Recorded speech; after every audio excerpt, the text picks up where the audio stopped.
This is a video response for Epsilon8998 and his response to me on my video, Feminism, the New Enemy. Now, I apologize that this video is a bit overdue. I've been busy with other things, but I did want to address a few of the things that you said in your video. And he says in this video that there is, in the atheism community, a branch of atheism called Atheism Plus, which has been spearheaded by people like Thunderfoot, who basically, in their form, they hate feminism, so he says. So allow me to clarify something. You basically have it backwards. Atheism Plus is a sub-movement of atheism which is attempting to attach broader causes to the movement, such as women's rights, gay rights, social justice, etc., under the label of Atheism Plus. And the movement spearheaded by Thunderfoot, which has no real name, although you might call it Atheism Minus, I suppose, is the ones who are opposed to Atheism Plus and seem to go on tirades against feminism. To make my own position clear, I have my agreements and disagreements with both sides of the debate. So, for example, I support gay rights. However, I do not directly link that to atheism. I do not believe that we need some sort of overarching label that sweeps together all these different causes and make a movement out of it. I wouldn't go as far as the people who claim that they're trying to turn atheism into a religion.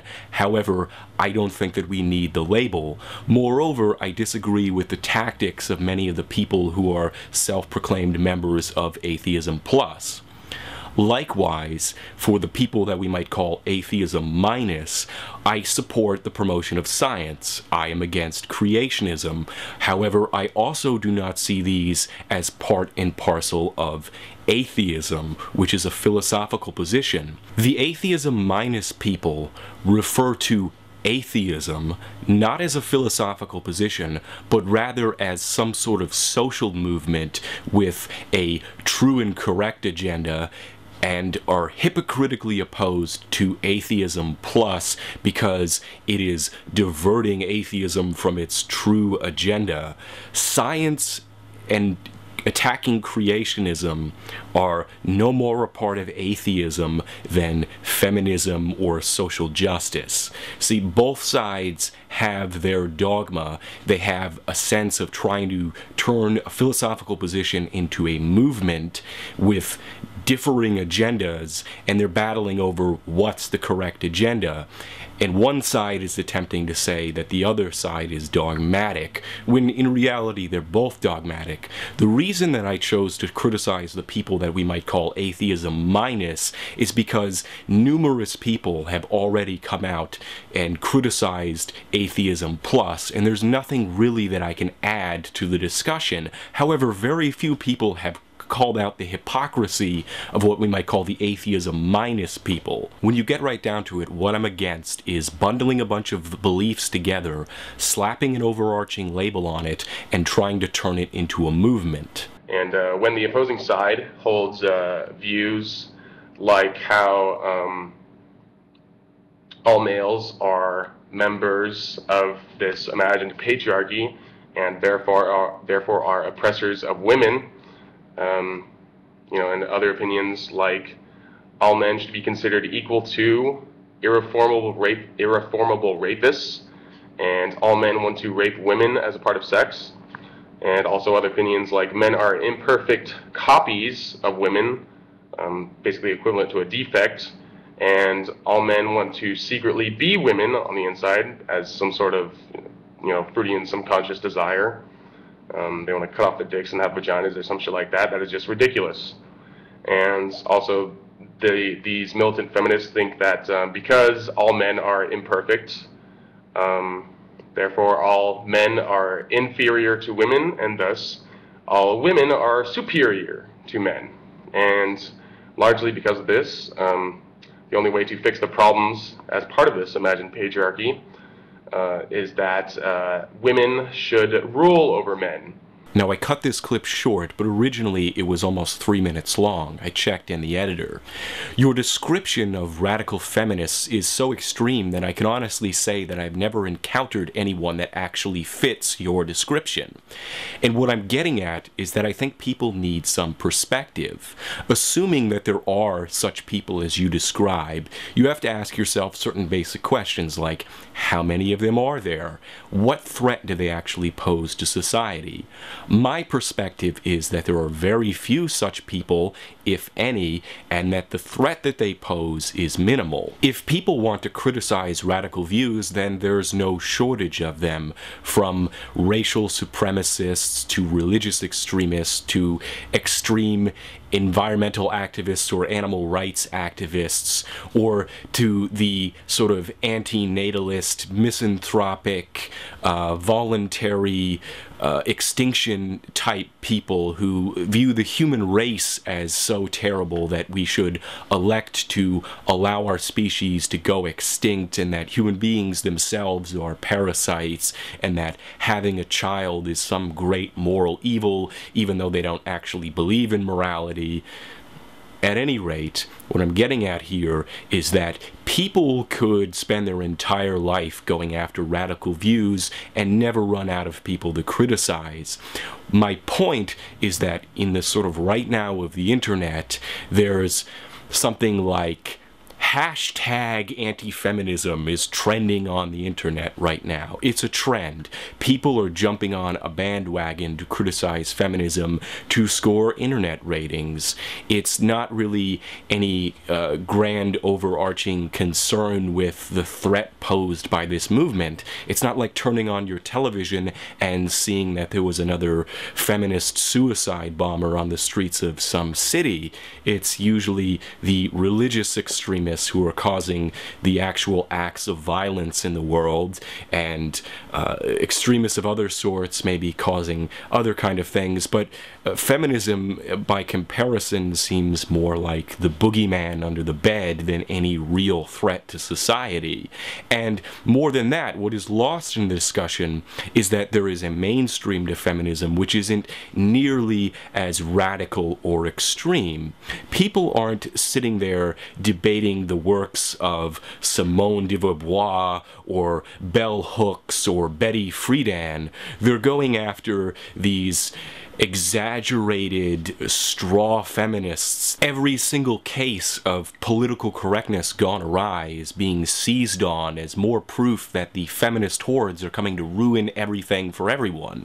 And it almost seems as if it's becoming a kind of mass hysteria. I don't care if people argue against feminism till they're blue in the face, but I don't see that happening. Rather, what I see is people attacking straw feminists, these ridiculous, exaggerated examples of feminism which they can only quote the Scum Manifesto as examples of, or some person trying to troll an internet forum with this kind of man-hater rhetoric and blowing this completely out of proportion.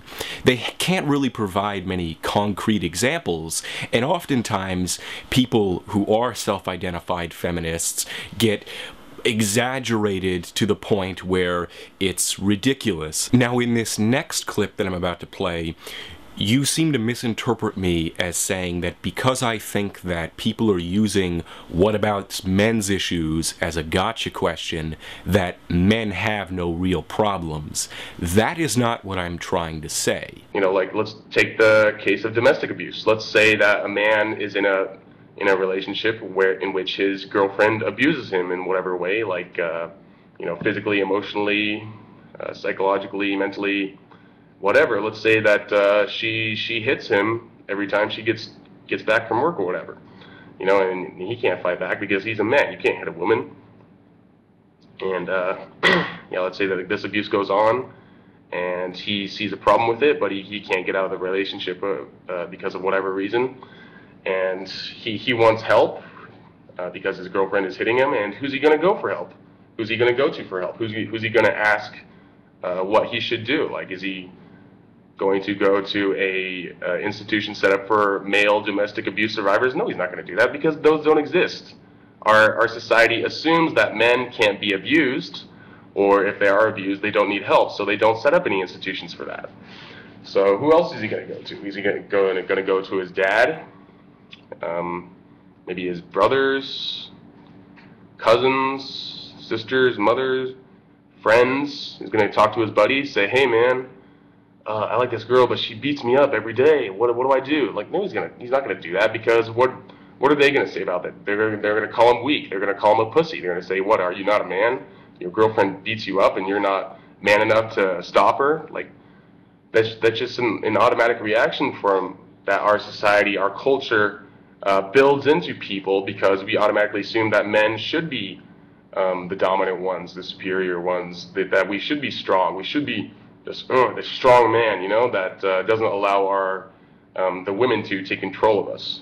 Now, the first thing that I should say here is that domestic violence directed against anyone should be taken seriously. In the past, our society has had a significant problem with dealing with these sorts of issues and having them taken seriously by authorities, the sort of people capable of stopping it. So, in the description, I'll post a link to a video by Patrick Steward where he talks about the domestic abuse he experienced between his father and his mother as a child, and how the police did not take it seriously and would just brush it off as it must have been his mother provoking his father to attack her. Likewise, this also extends to men. So, for example, there was one of Jeffrey Dahmer's victims temporarily escaped from him and went to the police, but the police assumed that it was two gay men having a domestic disturbance and actually brought the victim back to Jeffrey Dahmer. Now, if the police had taken the issue of domestic violence seriously, not only would this person not have been murdered, but they would have stopped Jeffrey Dahmer much sooner. So we do have problems with this in our society and not be taken seriously enough, and progress has been made in that point. But I think more to the point is that to address these issues, you have to think proactively. And what I see is a rather reactive position of, why do feminists and women get all the attention for this issue? This kind of jealousy, really, rather than directing your efforts towards taking proactive steps. More to the point, what you're saying in this clip actually gets to the heart of what I'm trying to say when I say that men's issues are being used as a gotcha question. So let me ask you a question. Which is a bigger obstacle to society addressing the issue of men's domestic violence?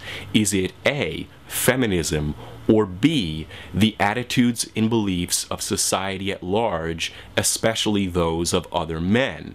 Now, judging from your clip, you and I think, would be in agreement that the answer is B. But what I'm trying to say is that when I listen to many of the rants and tirades of people claiming to be men's rights activists and be supporting men's rights causes, they speak as if the answer is A. And this, to me, is a complete misdirection. They are not going out trying to create men's domestic violence shelters. They are not going out and trying to inform the public about the issue. They're not taking any proactive steps to addressing the problem. They are using it as something to bash feminism with, although all the bashing of feminism in the world will not solve the problem. Certain people have created this narrative for themselves that's much like the Blame Canada song in the South Park movie, except for it's blame feminism. Seems like everything's gone wrong since feminism came along is the tune that they're singing. But just like in the South Park movie, it's scapegoating. Feminism's the reason I don't have a date. Feminism is the reason I'm not married. Feminism is the reason I pay child support. Feminism ruined women. To me, this is one very small step removed from the sort of Republican paranoid thinking that we hear from talk radio and evangelical preachers. This country is going to hell in a handbasket because of the feminist agenda, and the homosexual agenda, and the liberal agenda. The problem is that railing against feminists simply diverts energy from doing anything actually proactive about the problem. Another thing that's really interesting about what you say here is that the way you describe it, the biggest problem is that men are prisoners to our society's notion of masculinity. Feminists generally don't support such rigid gender roles, which is why it might actually be counterproductive to rail against feminists this way. You're also describing the value system of society as being highly sexist. Terms like pussy to describe a man who fails to live up to the standards of masculinity is insulting a man by calling him female. You know, all of these terms that are directed against men to say that they're like women are indicative of a value system in which women are inferior and men must maintain masculine dominance in order to be considered real men. That's the sort of sexism that feminists are generally against. Again, people were attempting to paint feminists as the enemy, which would actually seem to be counterproductive. My point is that all the anti-feminist tirades in the world will not solve these problems, and that in many ways, feminists are not enemies, they're allies. See, men also have less credibility in rape charges. It's usually assumed that when a woman accuses a man of rape, she's usually right. She's usually in the right. She's usually telling the truth. And oftentimes the man is considered guilty, guilty before proven innocent. That's usually the case in rape charges. And especially in cases of consensual sex, the woman often feigns resistance, which is very often. And usually, even after the deed is done, she may change her mind and say, oh no, she really meant no. And then she'll bring up a rape charge against him, and often she wins, just because she said so. I think that you should watch the Oscar-nominated documentary The Invisible War, which is about rape in the military. Just as with domestic violence, charges of rape can also be brushed off by authorities, including cases that involve men being raped. I honestly do not know where you got this notion that women are automatically believed in cases of rape allegation. Perhaps you would like to provide some actual evidence for that claim. I'm further dumbfounded by your statement that you claim that women often feign resistance during consensual sex and then regret it later and charge the man with rape. Again, do you have any actual evidence for this? And in a lot of cultures, men often have fewer opportunities in dating because women are in demand and it's a buyer's market. So women have all the power in the cases of sex and dating, and men just have to deal with it.